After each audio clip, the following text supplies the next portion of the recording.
Hoy tenemos un Desde la Redacción muy especial y vamos a estar con 3 editores del Nuevo Siglo que nos van a explicar cuál fue el hecho político del 2018. No se pierda este último capítulo Desde la Redacción.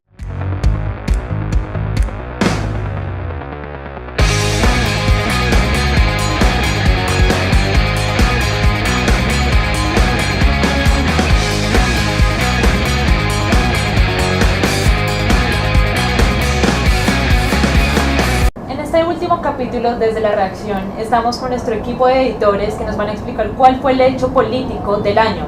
Claudia, cuéntenos. Bueno, sin duda el hecho político del año fue la elección presidencial.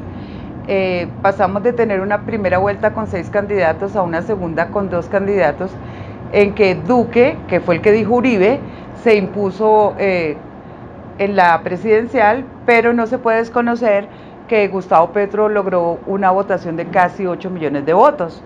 Aparte de eso, estamos estrenando Estatuto de la Oposición y pues Petro, de ser candidato presidencial, pasó a tener una curul en el Senado. Bueno, y José, para usted, pues indudablemente este hecho político del año fue la elección presidencial, pero ¿cuál es su punto de vista? Digamos que el uribismo logró en 2018 lo que no había podido en 2014. Era volver a la presidencia a través de un candidato elegido por el presidente Uribe. Iván Duque no solo ganó en diciembre del año pasado todas las encuestas internas del Centro Democrático, sino que luego se impuso en las consultas internas de marzo, que marcaron prácticamente todas las elecciones presidenciales. Después ganó con una votación récord en primera vuelta y terminó confirmando en la segunda vuelta con más de 10,3 millones de votos. Es una votación récord. Además de ello, el Centro Democrático ya había ganado también la elección al Senado, que es la elección más representativa, teniendo a Uribe con casi 900.000 votos y una votación superior a los 2 millones de votos. Sin duda alguna, el partido político que más avanzó y más se consolidó en 2018 es el Centro Democrático. Pablo, y cuéntenos para usted, ¿cuál fue?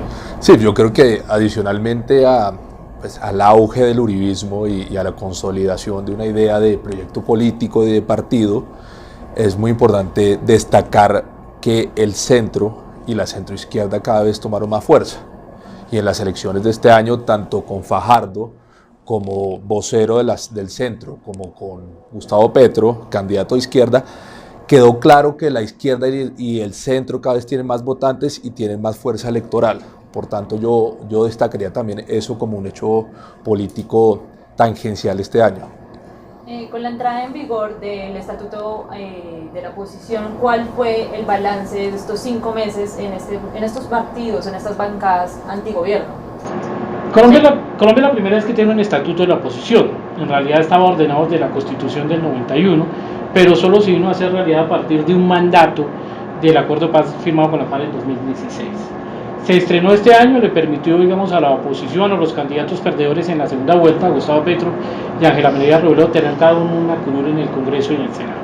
Se formó igualmente la bancada más grande de oposición que ha habido en la historia legislativa del país, pero tienen un problema: no tienen la suficiente fuerza política para bloquear ningún proyecto del gobierno, ni ninguna política, ni sancionar o impulsar una moción de censura contra algún miembro del gobierno. En últimas, tenemos una oposición con mucho más cuerpo, que suma sectores del centro y de la izquierda, pero todavía no tiene una fuerza política para bloquear o sancionar o cambiar la agenda legislativa del Ejecutivo.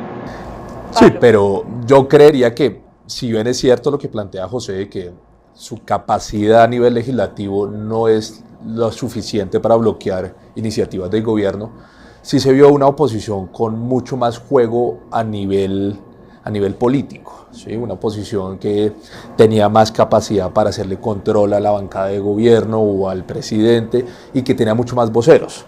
Hoy en día vemos que la oposición tiene voceros en la izquierda, en el centro, en la centroizquierda, que hacen que demuestran que en Colombia cada vez existe una idea mucho más consolidada de oposición y de una oposición política que piensa diferente al gobierno de turno. Porque era claro que en los años anteriores, si bien habían diferencias de partido político, el modelo de país que tenían era muy parecido. En esta ocasión estamos viendo modelos de país opuestos totalmente. Claudia, ¿usted vería una polarización en el país en este momento? Sí, pues se vio evidentemente desde la elección presidencial y como hecho curioso, pues El Centro Democrático pasó de ser oposición meses atrás a llegar a partido de gobierno, y la oposición ahora con el estatuto, como bien lo explica José, le ha permitido tener más espacios y todo. Creo que ha sido una falla que ha distraído el trabajo legislativo de la oposición, las demandas que existen contra Gustavo Petro, y se ha politizado mucho el tema. Más que haya una politización nacional, se ha politizado el tema al interior de la misma oposición. Entonces, que si Petro se va, que si Petro se queda, y creo que también hay como una pelea de vanidades para ver quién funge como líder de la oposición. De todos modos, como dice Pablo, hay muchos voceros, pero creo que el trabajo ha estado muy disperso y básicamente muy distractor la situación en que está Gustavo Petro. Pero ahí se han tenido control político, y es lo que estamos pues esperando los colombianos, a ver cómo funciona este nuevo esquema, donde la oposición pueda tener voz y voto ya con miras a una elección que realmente no es inmediata, pero sí está ya muy cerca. Sin duda alguna, el presidente Duque en estos 5 meses de gobierno ha definido un estilo de gobierno. Pablo, para usted, ¿cuál es ese estilo que ha definido Duque? Pues yo creo que él ha remarcado mucho en sus alocuciones presidenciales y en sus encuentros en las regiones que él es un hombre de diálogo, que cree mucho más en la concertación que en el choque, y en ese sentido es claro que estamos ante un presidente que privilegia ese tipo de principios y ese tipo de modelos de gobierno por encima de encontrarse y de tener choques con las otras fuerzas políticas.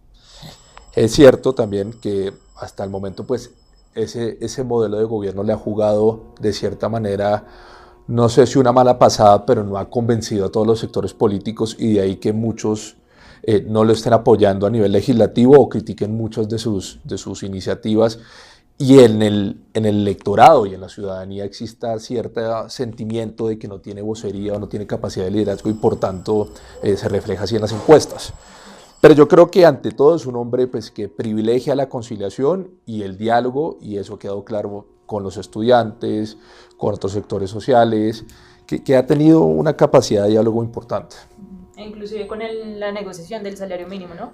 Sí, eso va andando todavía, pero sí, también ha quedado claro. Bueno, José, para usted, ¿cuál ha sido ese modelo o estilo del gobierno Duque? Imponer un nuevo modelo de gobierno o un nuevo estilo de gobierno es muy difícil cuando uno viene de 16 años de dos presidentes que no solo gobernaban por 8 años, sino que además tenían estilos muy imperativos. Uribe defendió a capa de espada cada segundo su política de seguridad democrática. Santos hizo lo propio con su política de paz. Duque viene e impone un nuevo modelo político, un nuevo modelo político que se basa en 3 elementos. 1, cero transaccionismo, no hace una coalición negociando ni puestos ni presupuesto. 2, la concertación como norma base del gobierno, buscar consensos dentro de la diferencia. Y 3, buscar que el país se concentre más en lo que lo une que en lo que lo divide, porque Colombia es un país polarizado. ¿Le ha ido bien? Sí, le ha ido bien al final del año, no en los primeros 100 días. Se cayó en las encuestas a unos niveles que nunca se han visto para un presidente recién posesionado, pero al final del año está reputando por 4 elementos básicos. 1, logró un acuerdo con los estudiantes histórico. 2, logró un consenso salarial con un aumento del salario mínimo muy por encima de lo que se pensaba. Y 3, está sacando una agenda política que, si bien no es la que él pensaba, sacó una reforma tributaria que no era la que él pensaba, pero le da 8 billones de pesos, y al final se puede decir que le fue muy difícil el arranque, pero al final del primer semestre, al final del año, Duque empieza a subir en las encuestas y la gente empieza a comprender que hay un nuevo estilo de gobierno y hay un nuevo modelo de presidente. Lo importante es cómo se va a consolidar a partir de 2019, cuando ya debe arrancar como tal y se acaba la transición entre el santismo y el uribismo. Claudia, ¿y para usted cuál ha sido ese estilo? Pues mira, si bien había muchísimas dudas porque era un presidente joven, era inexperto y se decía que era el que dijo Uribe, creo que ha sorprendido porque finalmente Duque desde el primer momento no es que haya marcado distancia de Uribe, simplemente ha definido lo que es un estilo propio que, como bien decía José, lo basó en 3 cosas, que es concertación, autoridad e innovación, como lo dijimos en este diario en el análisis del domingo pasado. La concertación, pues ya la explicó muy bien Pablo y José, y la autoridad se vio básicamente en 2 o 3 hechos puntuales. Uno, ha mantenido su línea roja para dialogar con el ELN, no se ha movido un centímetro pese a la presión que hay de que haya una mesa de diálogo con el ELN. Lo otro fue el decreto que prohibió el porte y el consumo de dosis mínima de droga en sitios públicos, recuperando espacios y parques para los niños, porque ya era muy común ver jóvenes y muchachos fumando en las calles. Y tercero, también en la política antidroga, después de que nos inundamos básicamente de narcocultivos, él a través del consenso también logró como encontrar un punto medio hacia la solución. Entonces estamos en la antesala de ver si se vuelve a retomar el glifosato y se está haciendo una política más concertada y diferente. Entonces, finalmente creo, como dice José, de que los primeros 100 meses le fue muy mal y la gente lo rajó, pero también había la expectativa y ha ido repuntando en su imagen con cosas que han sido aciertos como este, pero también estamos pendientes de que aprenda de sus errores y que la improvisación en temas como el IVA a la canasta familiar que se anunció sin socializar y fue como una cosa así, generó un malestar nacional, que finalmente a través de la misma concertación lo tuvo que retirar y dejarlo a ciertos productos. Entonces, el balance para mí es como agridulce, ¿no? Entonces, por una parte está bien porque nos sorprendió y creo que va fijando el estilo, y segundo, también sigue la expectativa sobre lo que ha de venir. Bueno, indudablemente este año en la arena política hubo varios personajes que se destacaron. ¿Cuáles fueron y por qué, José? Pues en un año político donde hay elecciones al Congreso y donde hay elecciones a la presidencia, es muy difícil escoger los personajes políticos, pero hay, digamos que una especie de top 5. El primero es el expresidente Uribe, que no solo hizo que su partido ganara otra vez la elección de Congreso, sino que puso a uno de los suyos de presidente. Segundo, sin embargo, digamos, el expresidente Uribe termina con un problema judicial un poco complicado porque tiene un llamado indagatorio por parte de la Sala Penal de la Corte Suprema de Justicia. En segundo lugar, obviamente, está Gustavo Petro. Nunca un candidato de izquierda había logrado una votación de 8 millones de votos en Colombia. Uribe Duque le ganó por 2 millones, uno de ellos en blanco y otro millón fue la diferencia. Gustavo Petro es el nuevo líder de la izquierda en Colombia por 8 millones de votos. El tercero claramente es Sergio Fajardo. Se consolidó como el candidato de tercería, o sea, que no es de la izquierda ni la derecha, que no es ni el santismo ni el uribismo, que pudo romper esa bipolaridad política en que estuvimos 16 años.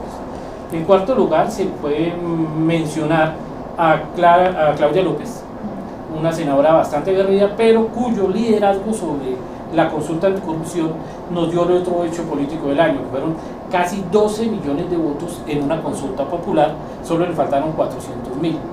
Esas 4 personas terminan siendo, junto a Duque, pues gran parte el top 5 de político del año. Son obviamente los ganadores e incluso también los perdedores del año. Sí, en la parte política creo que realmente ellos han ido los que han marcado la agenda y pues básicamente por hechos puntuales, como los dijo José. Uno podría reseñar algunos otros, pero sus logros no han sido. Bueno, yo creo que más que un personaje, una persona, sí sería importante destacar algo que yo llamaría la politización del electorado, y es que estamos viendo un electorado mucho más comprometido con la comunidad política y más interesado en el debate político, que es algo que en mi criterio es fundamental para que el país avance. Si bien en este momento estamos en un proceso, en una polarización fuerte, como decía hace poco un historiador que entrevistó el Nuevo Siglo, pues las democracias se basan en polarización y en concepciones de gobierno diferentes. Y hoy en día vemos que la gente de uno u otro lado tiene unas concepciones de gobierno y de país muy claras, y cada vez les importa más la política en un momento de apolitización mundial. Entonces yo creo que eso también es un modelo o un personaje para destacar el electorado colombiano.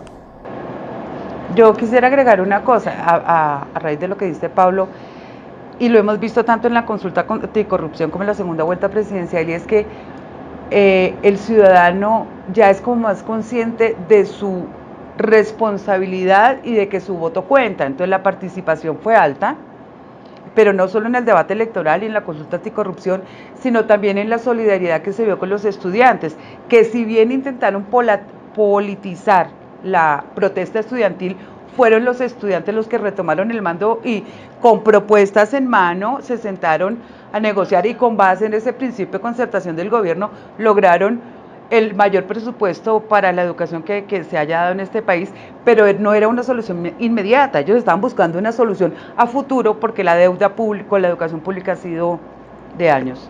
Un tema para resaltar frente a lo que dice Pablo y lo que dice Claudia. Sí, es verdad, las urnas pueden ser el quinto o el sexto personaje del año por tres razones básicas. Las consultas de marzo, las consultas interpartidistas lograron 10 millones de votos, nunca habían logrado ese igualismo.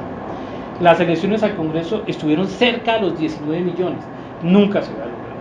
Y la segunda vuelta presidencial estuvo casi cerca de los 20 millones, nunca se había logrado. Y si a eso le sumamos una consulta de corrupción que estuvo a 400.000 votos de lograr el umbral de participación y de aprobación con 12 millones, obviamente las urnas, como bien lo dice Pablo y bien lo dice Claudia, podrían catalogarse como el sexto protagonista político del año. Bueno, muchas gracias a nuestro equipo de editores por darnos este análisis, este punto de vista en un año tan movido en el ámbito político.